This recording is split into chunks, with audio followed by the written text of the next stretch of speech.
talk about some cars. Purchasing a car, talking about a sticker price. So, you will be able to determine what's included in the car sticker price, understand the difference between standard equipment and options, become familiar with Kelley Blue Book and Edmunds, and calculate sticker prices. This is probably one of my favorite units to teach. I wish I could have a conversation with you on what you know about cars and all that stuff.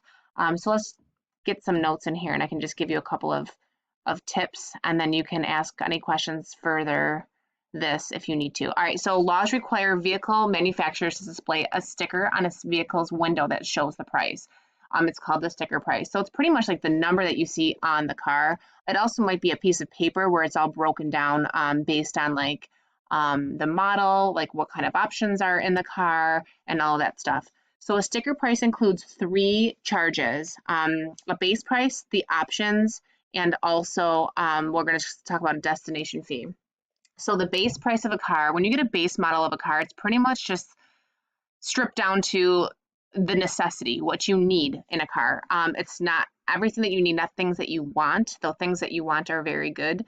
So a manufacturer's suggested retail price, that's the MSRP. So if you see those letters like on commercials or something like that, that's what that means. It's based on the price of the engine, the chassis, and just standard equipment for the car. Standard equipment, I'm talking about like when I first got a car, like way back. I got my grandma's old car and I had to crank the windows, open and shut with like a little turn thing. You guys are probably too young for that, but that's not standard anymore in a car. Automatic is standard, but back then to get automatic windows, that was an extra that would cost a little bit more. So pretty much as the years go on and as technology increases, just like it, gets evolves pretty much, the standards are going to be a little bit different than they are today. So that definitely has to do with your sticker price. So in addition to that, you have options. So options are everything like your bells and whistles, things you don't need but you kind of want. I bought my first car with options ever, and holy cow, I love all of them. The options increase the value of the car, but it also increases the cost when you actually go to buy the car. But when you, again, return the car or trade it in, the value of the car is definitely higher. So I'm going to list some of the options here. Convenient safety options would be like all-wheel drive, especially if you're in Buffalo and you're driving in winter. You definitely want to do something with all-wheel drive for safety. That's huge for me. I have kids. I want to make sure that I'm safe, so that's big for me. It may not be for you.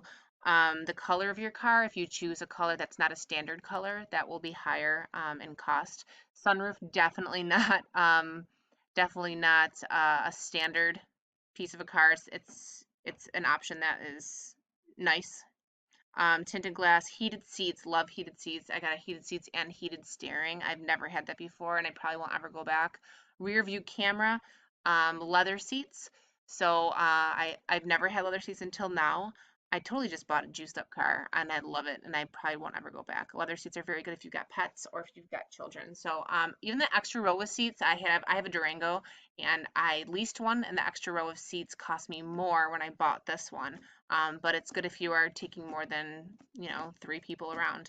Touchscreen display, the size of the screen, anything that's not included in the base price. And then that last one is your destination charge. So if you have a car, a specific car that you want, specific color that you want, and it's not in the lot, they have to pull it from a different lot, maybe possibly from a different state. That costs money to do, kind of when you're driving on the thruway and you see that big truck that's got like 3 rows of cars that it's transporting, that's what that is. So they're going to roll that charge into your payments, or you may have to pay it up front. So all 3 of those are included in that sticker price. When you're purchasing your vehicle, many dealerships will try to convince you to purchase add-ons that will not increase the value of your car. I'm going to try to type and talk, and I can't. So I just bought my car very recently. We settled on a price. Someone came. It was like a different guy, not my car dealer that I usually work with. He came. He's like the financial guy of the dealership, and he sat with me and he said, "Listen," he's like, "for this amount a month, we can put an anti-theft kind of like a chip in your car in case somebody steals it. We can locate your car." And it was extra a month. And honestly, like, I really don't care. If something happens to my car, I have insurance. I'm not in a neighborhood that I'm worried about, but that might be something for you. Like if that is, some people are really worried about their cars being stolen no matter where they live. So for peace of mind, you may want to grab that extra add-on, but it's not going to increase the value of your car. So because somebody else is going to have to purchase that once you turn your car in, kind of like OnStar. Also, Sirius Radio, again, an option that's not going to increase the value unless the Sirius year deal has not, or subscription has not gone out. But in addition to that, he also offered me, so I have a lot of electronic stuff going on in my car. I have the big screen where there's the GPS and all that stuff, the heated seats, the heated steering. I have heated seats in the passenger, or in the passenger, the second row seating. I have Dr. Dre Beats. So I have a lot going on in my car. So he offered me extra insurance in case one of those go. And it ended up being like 60 extra bucks a month for my payment, and I couldn't afford it. I'm like, there's no way. And I was like, I'm going to take the risk. I'm going to pass it. He was really surprised that I passed over it. I'm going to pass it, but I'm just going to risk it. And if something goes, I'll take it to the dealership and pray to God it's not going to be more than what I'm paying in insurance. So also that does not increase the value of the car. But all of these things that they want to add on once you decide what you're going to pay for your car will increase your balance tremendously. I'm sorry I trip over my words all the time, you guys. I'm trying to get all of this in 15 minutes, so it's very stressful for me. Okay, so when you go to buy a car, you never, ever, ever, ever pay what the sticker price offers you. Many times, dealerships try to get as much as they can squeeze out of you. That's why they up their price based on the value of the car. You definitely want to research cars before. Go to a lot when nobody's there so nobody can bother you. Check out the sticker prices, check out the options, go home and research what they got online. Pull it up on Kelley Blue Book. So Kelley Blue Book and Edmunds. I've never used Edmunds, I've only used Kelley Blue Book. They're websites that provide you the value of a car, new or used. The more that you can provide in the website about the car that you're looking for, the better estimate that they can give you. So for example, I'm going to just show you Kelley Blue Book really quick.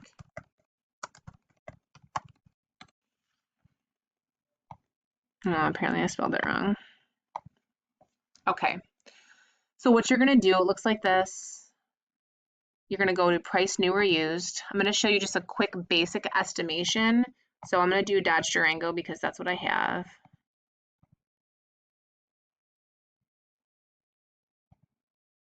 We're going to go to next. I do not have a new one, but I'm just going to show you a new one. I have a used one. That's why I was able to purchase all those like bells and whistles. Definitely know which style. I have no idea that, I mean, they show you the difference between the two, but know which one I'm going to choose this one. And then again, you can go through and put all of these specs in if you're looking for a specific car, but I'm just going to do price without options. So I can give you kind of an estimate of how much they cost. And there it is right here. So the MSRP, so Dodge says that this car, the high end, is going to be worth $31,900. The low end is $31,800, and they're saying fair market for this is about, the average is about $30,704. So if you go to a dealership and they're offering you this car for like 38 grand, you know that they have that much wiggle room to work with so you can negotiate. You know this car is worth 30,000. And again, the more specs that you put in, the better estimate you can give. You don't sound like silly when you go in there. You know that they are trying to wheel and deal you. They'll say, well, I got to go talk to my manager. And you say, well, I can do this. So if you say to them, like, I can pay $33,000. I'm like, no, well, we can't take less than 35. Okay, bye. And chances are they're probably going to call you back and they're going to say, okay, we'll take your deal because they want to make that car sales. So definitely look up research before you actually purchase your car. So calculating a sticker price, it's pretty much the base price, the options, and the destination charge. So River City Auto has a pickup truck for sale. The base price is this. So again, without options, without all those bells and whistles. So now you have a 6-speed transmission. You can add that on. Cruise control, even though I think cruise control is becoming standard. It's 240 high-end speakers, 738. Destination charge is 900 to determine the sticker price. So you're pretty much just adding it all together. So those features are added together. The car will now be $27,011. That's without like dealer fees and all that stuff, which is a pain. That also is without a down payment, which we'll talk about in lessons to come. All right, the next one is very similar. You're doing the same exact thing. 28,765. So let's see if you're really listening. If you guys are really listening, if anyone can tell me what the heck nitrogen in tires means, I don't even know what that means, but I do know it's an add-on. I saw it when I was researching, and I just didn't get a chance to look it up. But if you can comment on this, not on your Jamboard, but on the comments when you turn this in, what nitrogen in tires mean, I'll give you extra credit. Okay, so that's that. Make sure that you watch the other video for that second lesson on simple interest.